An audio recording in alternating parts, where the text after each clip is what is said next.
Sasa nikawa najiuliza, huu umati huu na vijana hao wenye nguvu wamesimama, nitaongea nao nini?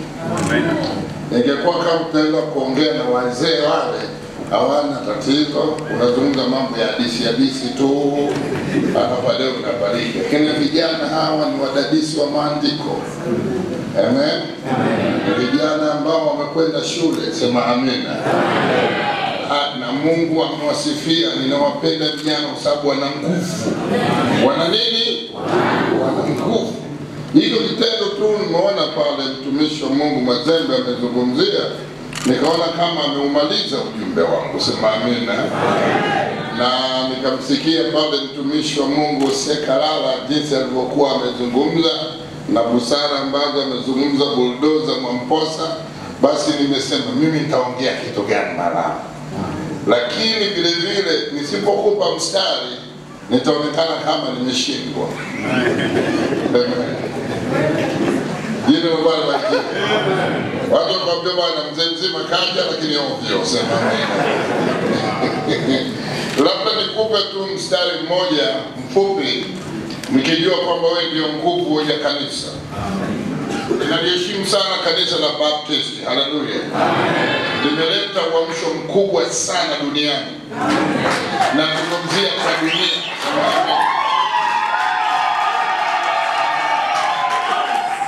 Na waasisi wake wameifanya kazi kubwa sana.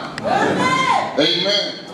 Sasa mimi nategemea kwamba uamsho wa Baptist ambao unavuma nchini Marekani, unavuma katika maeneo yote, lazima utifue katika nchi ya Tanzania. Haleluya. Ni kanisa ambalo limeweka msimamo mkali sana juu ya ubatizo wa maji mengi.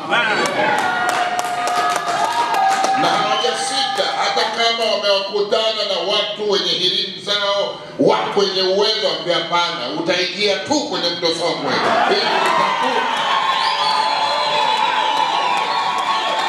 Hakuna cha kusema mimi ni mheshimiwa au nani, utaingia.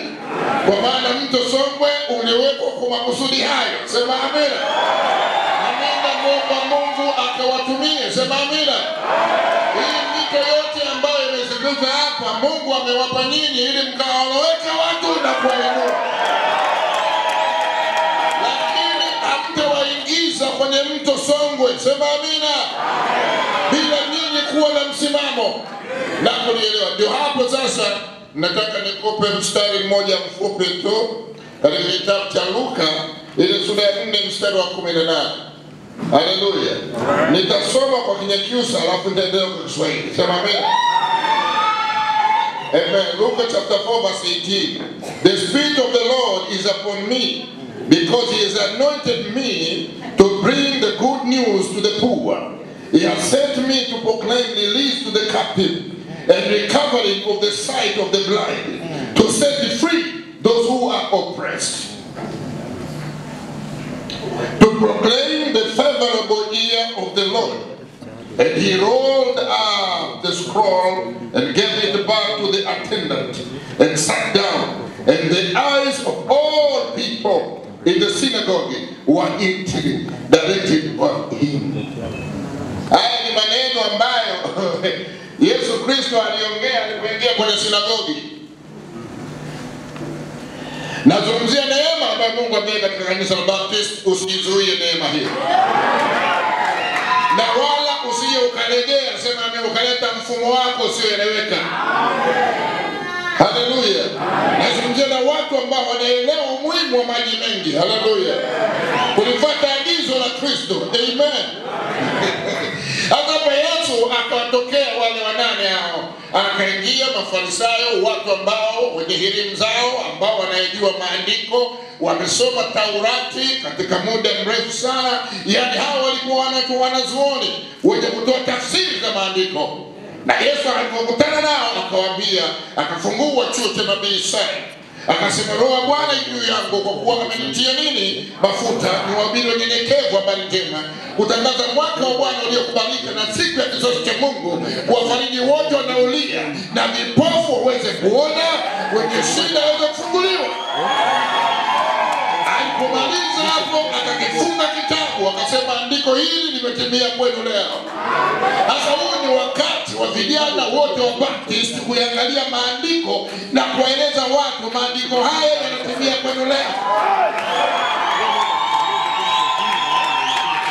Jina la Bwana libarikiwe.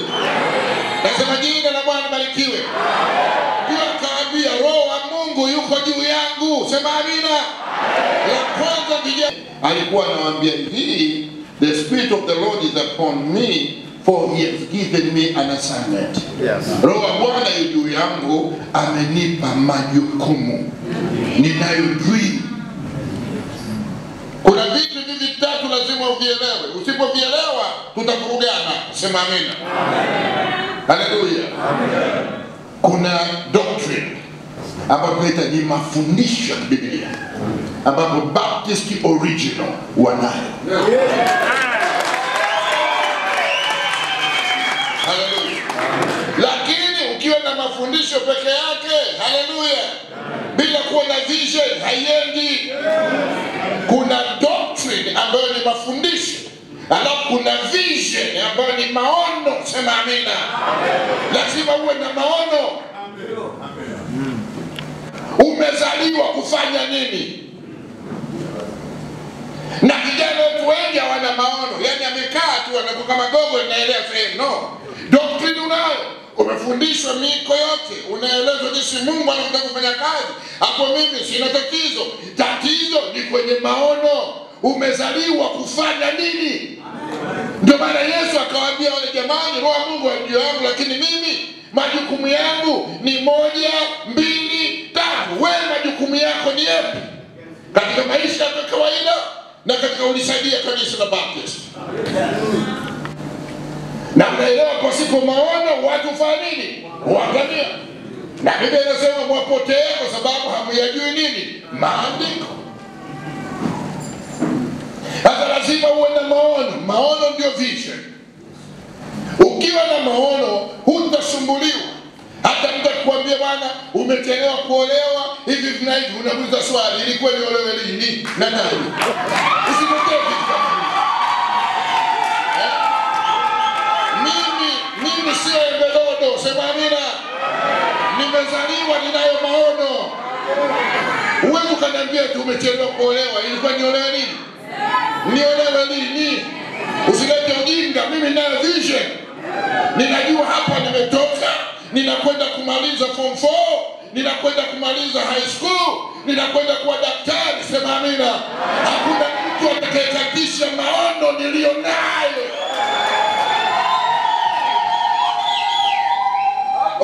Unafahamu kuchelewa kuolewa atakushinda huko. Atakushinda. Maana sisi tutakosa Mungu. Sisi tunakwenda kwa mpango wa Mungu. Mke mwema, mume mwema anatoka kwa nani? Utachelewa kuzaa sio ishi. Nimeenda shule mimi. Mimi naelewa binti ana mayai 12 katika mwaka na anaweza kuyatoa mayai kwa miaka ngapi? 30. Ina maana kuanzia kwa miaka 15 mpaka 45. Sema amina. Naweza nikazaa miaka 15, nikazaa miaka 20 na nikazaa miaka 30. Unachoniharakisha ni nini? Nina maono mimi.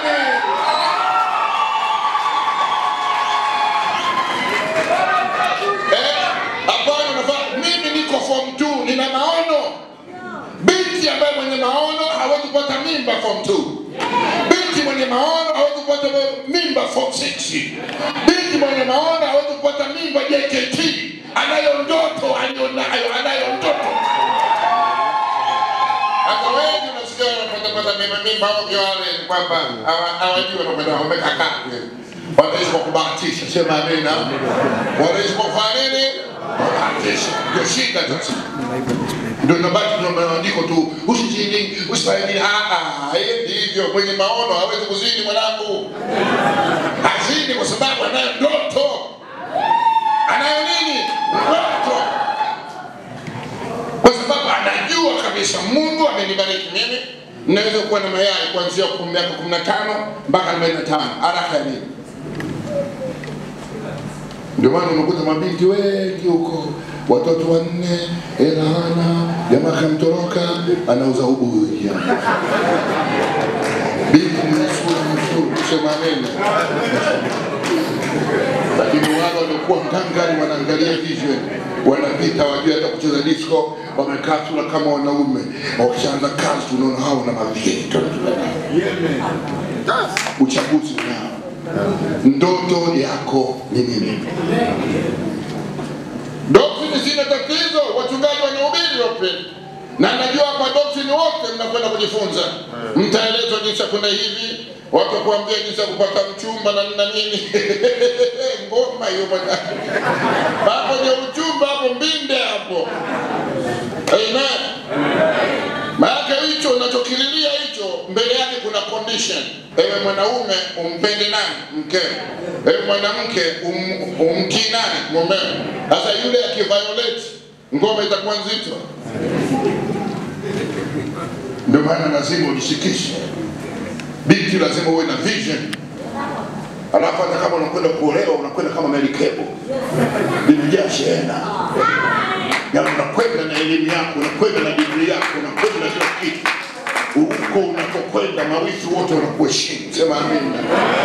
Unajua kaka yetu amepona. Unielewe, kwani haisemi binti amefanishwa kama nini? Merikebu limejaa shehena. Wewe unadhani kama unaenda kama shehena, wifi atakusema? Basi wewe nenda hivyo kutafuta hivyo. Ndio unataka kutombania sasa vyakula.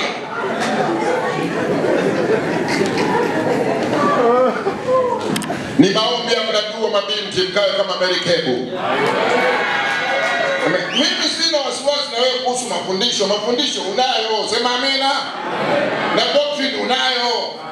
Usikubali mwili ukuchemshe, sema amina. Usikubali mwili ufanye nini? Uchemshe. Sema ninayo ndoto. Hata kama sina ndoto hii na hii, lakini nina ndoto ya kuwalea wazazi wangu. Nina ndoto ya kufika sehemu, sema amina. Kwa maana delay is not a denial. Mimi ninayo ndoto, sasa lazima uwe na vision. Hapa nazungumzia vision, sema amina. Sijazungumzia revelation. Revelation ndio yale mafunuo. Unakuwa karibu na Mungu mpaka Mungu anasema na wewe, ambao mambo watu wengine hawayajui, ukiweka wanachanganyikiwa. Ndio hizo wanazotembea nazo kuna Mwamboza. Zile zinaitwa revelation. Sasa sitaki kuzungumzia revelation kwa sababu nyinyi wote naona mko kati. Nataka nizungumzie juu ya vision. Amen. Mtu yoyote asikuhamishe kwenye maono ulionayo. Lazima uwe na strategic plan.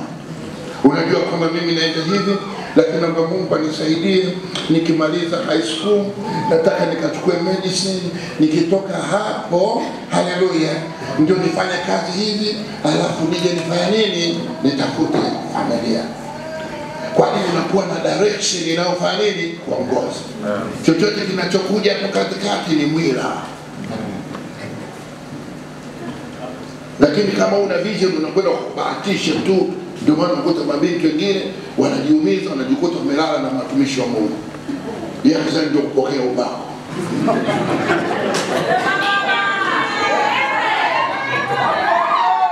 Unatakiwa na nini? Na nini? Kijana mdogo tu umebalee juzi tu, alafu hapo wewe tunataka unaanza kuzuruzura ovyo. Alafu unasema mimi bado kwa nisema yule tu ameniangusha, unafahamu? Nani kumangusha? Yule kuja mwenyewe. Kwa nini Biblia si inasema wapi? Ukiona mwanamke mzuri tazama wapi? Chini. Haisemi hivyo. Mimi nazungumza na watu wanajua maandiko. Ningekuwa ndivyo kwenye mkutano wa dini huko nikaanza kufungua. Mwanamke mzuri ukimuona tazama wapi? Chini. Usimwite shetani. Ameumbwa. Ameumbwa. Na wewe mwanamke usikubali kuitwa shetani hata siku moja. Huo uzuri ni Mungu amekupa. Ndio maana tunatazama ni mizuri kama nini, miguu inayopeleka habari njema. Ukimwona huyo anautaka mguu wako kupeleka Yesu, wewe huu unapeleka habari nini njema?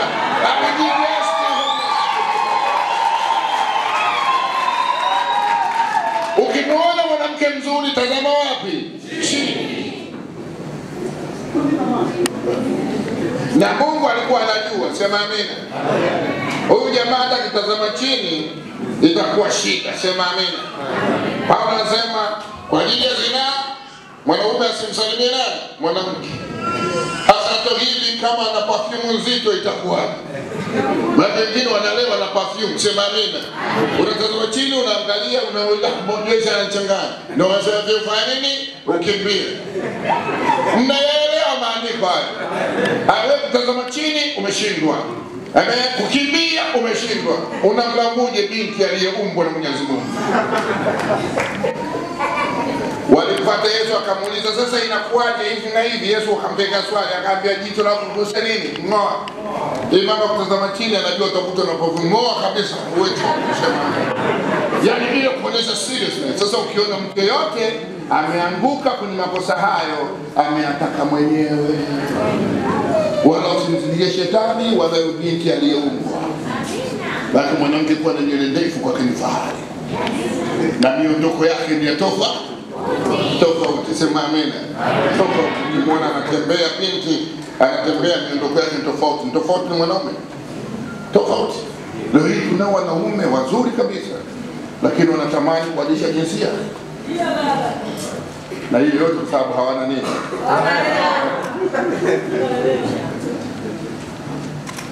Kuwa na ndevu bila hela ni uchafu.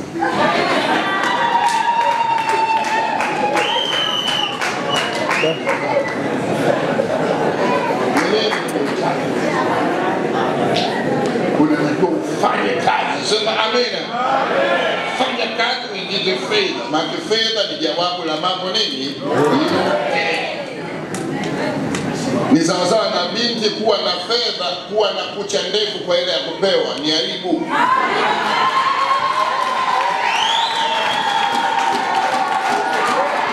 Kwa sababu siku huyo mfadhili wako akianza kutoa hela, utatembea kama bondia, utakunja hizo kucha hizo. Unatakiwa uwe na kucha ndefu kwa aina zako nini? Mwenyewe. Unalitazama shamba ununua kwa pesa yako nini? Mwenyewe. Watoto wako wote wamevaa mapulova nini? Mekundu. Sema amina. Ya, mpaka upande wa pili unakuheshimu wewe. Nataka naongea binti huko mtakokwenda, sema amina. Ili una heshima kwa wakwe zako na nini, lazima uwe na nguvu ya kiuchumi.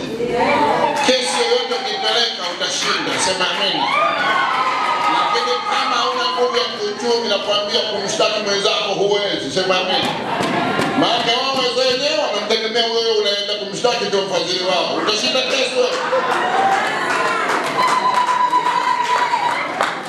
Ndio maana Biblia inasema fedha ni jawabu la mambo nini? Sema amina. Upande wa wanafunzi, mkamate sana elimu, usifanye nini? Usimwache. Shika sana sheria ya mama yako. Usisahau mahusia nani? Ya baba. Baba yeye anatoa ushauri tu kwa sababu hana uhakika kama wewe ni mtoto wake. Sema amina. Mwenye uhakika ni mama. Hebu nipigie makofi pale mara moja. Sasa kukaa kwenu hapa mwe makini zaidi kwa kusikiliza mafundisho. Mimi nimetaka tuje tu, nimepiga tu kwenye maoni ya binafsi. Nimekuja hapa duniani kufanya nini? Na mipangilio gani tunatakiwa kuishi? Scientifically, watoto ni mwaka mmoja mpaka miaka 29. Hao wote ni watoto. Hata kama wana vindevu wanafanya vijogoo wanazunguka bado watoto. They are not mature enough to understand what is going on. Yes. Vijana ni miaka 30 mpaka 60 au ni vijana ambao wana uwezo wa kutengeneza fedha. Unafanya kazi kama hauna akili nini nzuri kwa ajili ya kuwekeza. Alafu middle age, umri wa kati miaka 60 mpaka 80. Ndio naona watu wanakula kwa raha. Wanakula hata unaposema Mungu niletea ujana kama kai. Ujana unaenda na chakula mwana.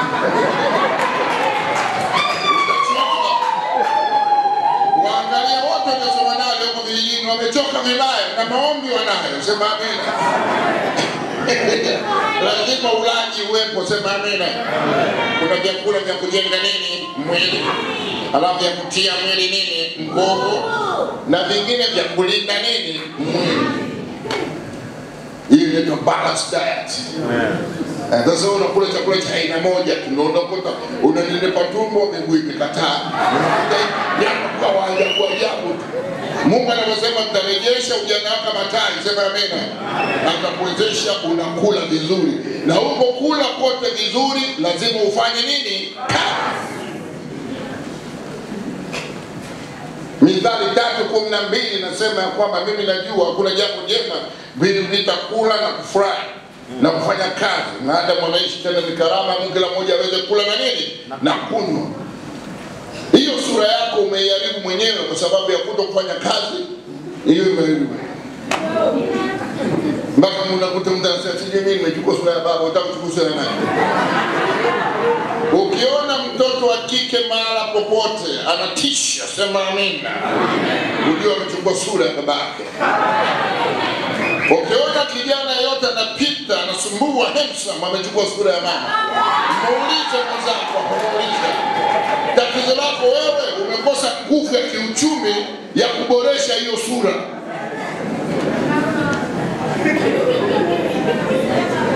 Ziko poda, sema amina. Usijipake chaki, ziko poda.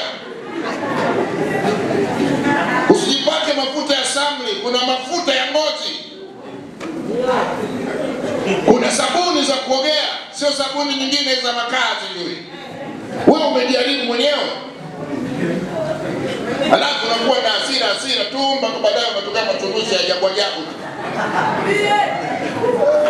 Wewe hujasoma Biblia, moyo furaha uchangamshe nini? Uso. Unakuwa mdogo tu namna hii. Sema amen. Kwa nini ninajaribu kueleza kila mmoja asimamie dream? Simamie dream. Simamie dream. Utafanikiwa sana. Amina. Jina la Bwana libarikiwe. Simamia nini? Dream. Utafanikiwa sana. Mungu atakubariki. Na kuna neema kubwa, naona mabinti mko wengi, Mungu awabariki. Amen. Simamia nini? Dream. Hata kama Mungu amekupa mtu anakujia I love you to the moon na nini, baba akwende kwa mimi ninayo ndoto. Maka vijana nao waoga kweli, wanamsingizia Mungu ili kumbamiza binti. Mungu amesema wewe ni wa kwangu. Ile unamlock asifanye asitoe decision zake. Unamtamuliza Mungu wa nini? Wewe nenda mwenyewe sema bwana mimi hapa ndio nimekwisha. Alafu uulizwe maswali kama unaweza kumudu. Unatambuliza Mungu mbele. Eti Mungu amenionyesha ili umblock asiende popote. Binti kijana akisema Mungu amenionyesha, mwambie nashukuru. Bwana anayekutajua kitu. Lazima ajieleze mwenyewe. Sema amina. Bwana mimi nimekuona, nimekumind, miguu yako inanivuruga. Sema amina. Shingo yako inanivuruga, alafu mna discuss. Kama anaweza kuibeba hiyo semi tena. Amen. Usimtangulize Mungu alafu unambana. Kama mtu mwambie Mungu amesema, atasema nyingine tena. Sitakuwa napingana na nani? Na Mungu. Usiwe mwoga, wewe mwambie tu mimi nimekumind, sema amina. Alafu kuna vijana wengine wanalalamika. Vijana wengine wanafanya nini? Vijana wengine wanalalamika. Nimenyang'anywa mchumba na nini? Wote wanaonyang'anywa chumba hawana hela.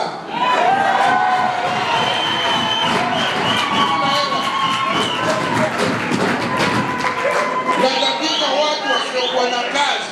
Tatizo la watu wasiokuwa na kazi ambao hawana fedha, wanajua kuchagua lakini hawajui kutunza.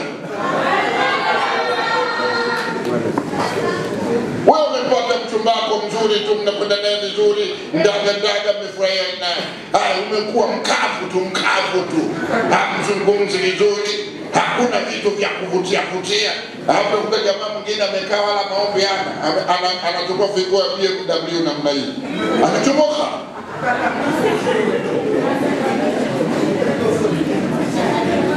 Lazima uwe na mzoga, sema amina. Sema mzoga. Hakuna mwenye abana hivi.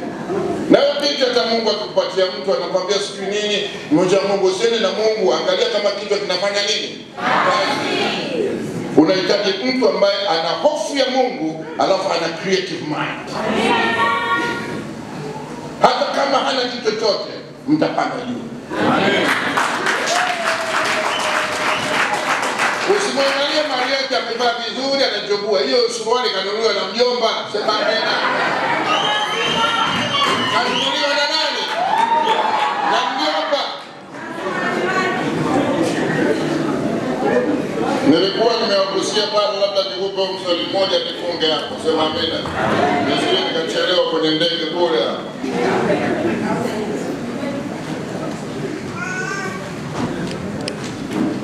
Kwanza ile Mithali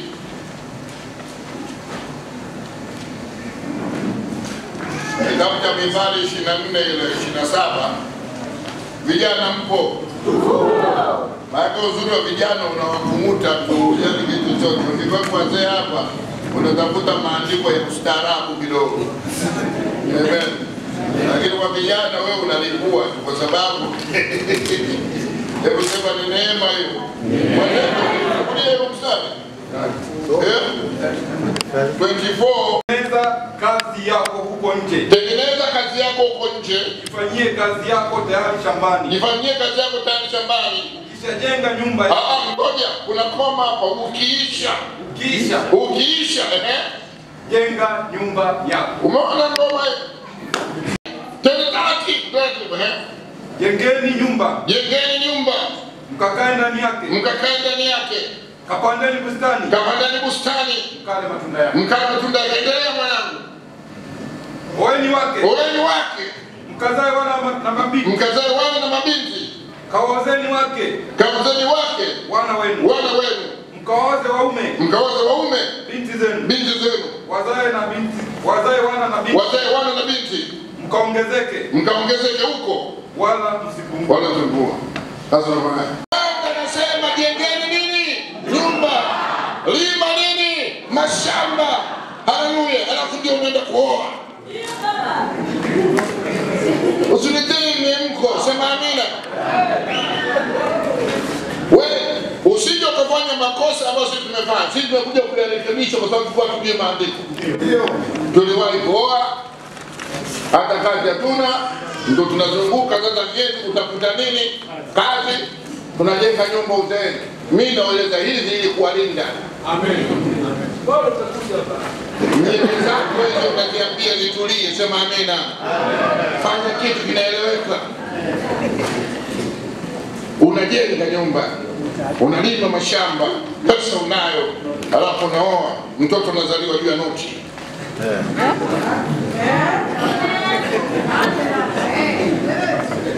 Sasa hiyo andiko ulichukue alafu uliweke chumbani kwako kwenye kitanda, usiweke kwa nyuma, weka upande miguu. Ili ukilala tu leo unaliona. Itakufanya ucontrol. Haya mwenye gezembe, sema amina. Sema mwenye gezembe.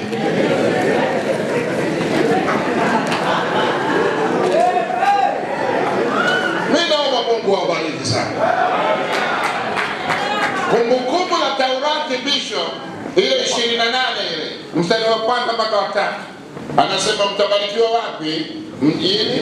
Na unabarikiwa wapi? Mashambani. Alafu unabarikiwa uzao nini? Watumwa. Yaani kabla ya kuzaa ngoma lazima itiki mjini. Ndio maana binti wengi unakuta anazaa ovyo alafu mtoto apeleka kwa mama yake. Mama ameshazeeka, mama amezeeka, anampa hiyo plastiki titi, anabembeleza mtoto kwa sababu ameshindwa kupata miiko.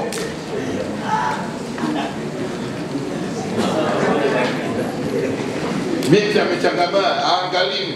Ugonjwa wewe na wazazi wako sio wewe kupata mchumba. Tena tokaambia bana nimepata mchumba, anakuja. Hata baba anafurahi. Mnapokwenda kugombana naye ni pale anapokuja kukuuliza anafanya kazi gani. Ndio unatokea ugomvi na binti. Nimekuwa kwenye kuhubiri huu ni mwaka 45, you understand.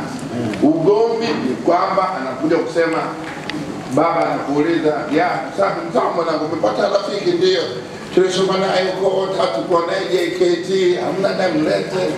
Akaenda kuuliza anafanya kazi nini? Ganga. Ndio hapo nitamuuliza.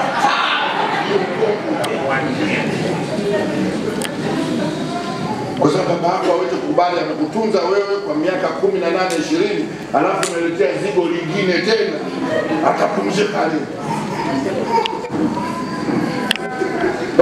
Mimi napenda sana, moyo wangu kabisa umetoka. Kunywa maji urudishe, sema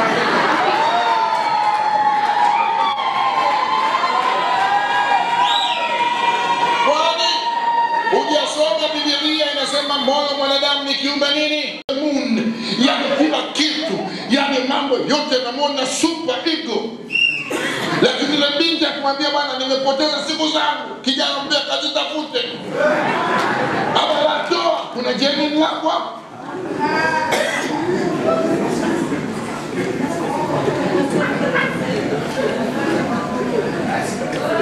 Issue, sema amina. Jambo lolote ushirikishe na wazazi wako. Na mtagombana, anafanya kazi gani? Ndio kamwambia baba, nani mchumba nimempata, nimfanya biashara, yuko hapo Mbalizi, anaenda Japani, anaenda wapi? Baba mwenyewe ataingia jikoni kupika chapati. Kutoka mama anamsaidia kupika.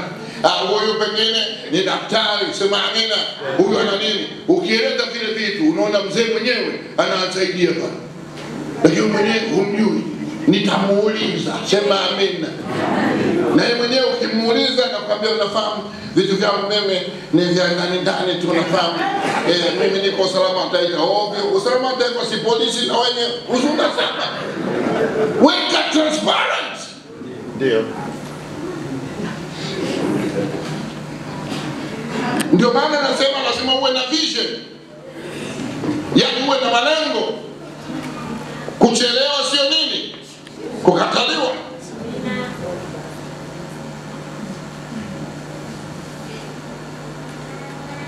Nimeona watu wengi sana wamepita kwenye vitu vingi. Unakuta kijana mwingine anamchumba, wameenda vizuri tu, umenielewa? Baadaye uchumba ule ukafanya nini? Ukaharibika. Kijana mzima na ndevu, sema amina. Eti anaenda kumdai mchumba wake, nipe simu, nipe nini.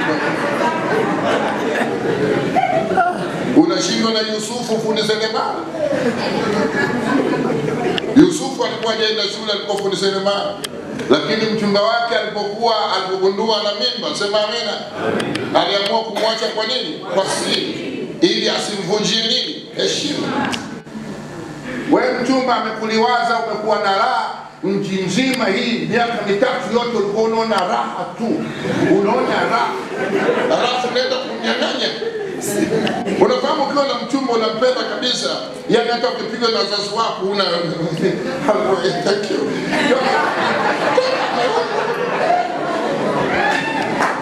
Kama kijana, kwa jinsi binti anapotembea tu ilikuwa inamchanganya, maudhi yote yanaondoka. Hawajafanya jambo lolote kinyume na maandiko, lakini unaona raha kukaa na huyo. Mwenyewe unaamua kutoa simu, mara unampa mavocha nini. Sasa bahati mbaya sasa limeumana huyo. Nirudishie simu, nirudishie hivi. Nawaambia mabinti usirudishe.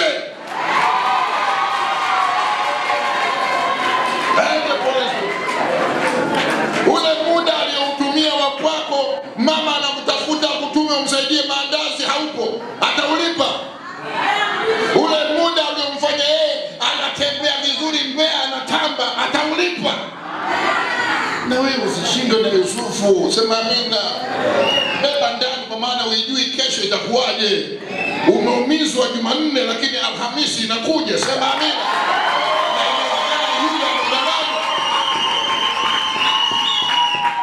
Unaanza kumtawala mchumba tangu uchumba. Eti simu, ulikuwa wapi? Unaenda wapi? Umeoa? Engagement is not a marriage. Anything can happen. Unambana. Wakati huo una watu watatu, umemweka kwenye waiting list. Bado vijana wengi unakuta anachumbia hapa, lakini kuna mwingine yuko hapa na hapa. Ule ni uzinzi. simba anapoenda kuwinda, akimtarget zebra anamwandana huyo nini mmoja. Kijana yote kuwa na wachumba watatu kwa wakati mmoja ni uharibifu. Lakini binti anaweza akafuatwa na watu wangapi? Watatu au wanne, na yeye akiwakubalia wote basi ni Jezebel.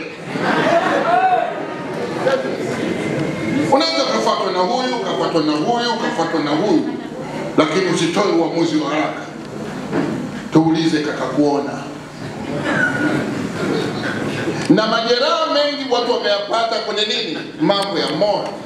Lakini nataka kuambia hata kama kuna jeraha lolote, linda moyo wako kuliko vitu vyote.